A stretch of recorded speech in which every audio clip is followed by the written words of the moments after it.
আহ, সাবেক প্রধানমন্ত্রী এবং আপনাদের দলের চেয়ারপারসন খালেদা জিয়া, আহ, তিনি কি এই নির্বাচনে কোনো ভূমিকায় থাকবেন? তাকে কি আমরা নির্বাচনে কোনো ভূমিকায় দেখতে পাবো?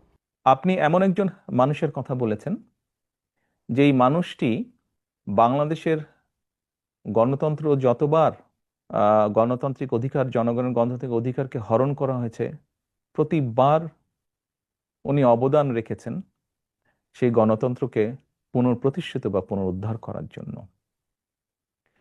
এবারও আপনাদের সকলের চোখের সামনেই ঘটেছে যে কিভাবে স্বৈরাচারের সময় তার উপরে অত্যাচারের খড়গ হস্ত নেমে আসে, কিন্তু উনি আপোস করেননি।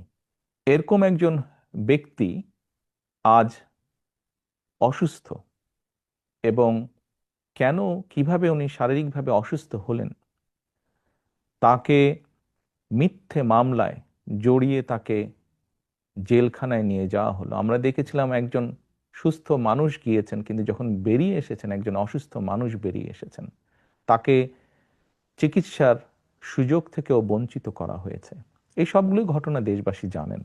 তারপরেও যে মানুষটির এত বড় অবদান রয়েছে বাংলাদেশের গণতন্ত্রকে প্রতিষ্ঠিত করার, আমি সেই দলের একজন কর্মী হিসাবে আহ, বিশ্বাস করি বা বিশ্বাস করতে চাই, গণতন্ত্রকে পুনঃপ্রতিষ্ঠিত করার প্রথম পদক্ষেপ হিসাবে যেই প্রত্যাশিত, জনপ্রত্যাশিত যে নির্বাচনটি অনুষ্ঠিত হতে যাচ্ছে, ওনার শারীরিক সক্ষমতা যদি অ্যালাউ করে ওনাকে, নিশ্চয়ই উনি কিছু না কিছু ভূমিকা রাখবেন।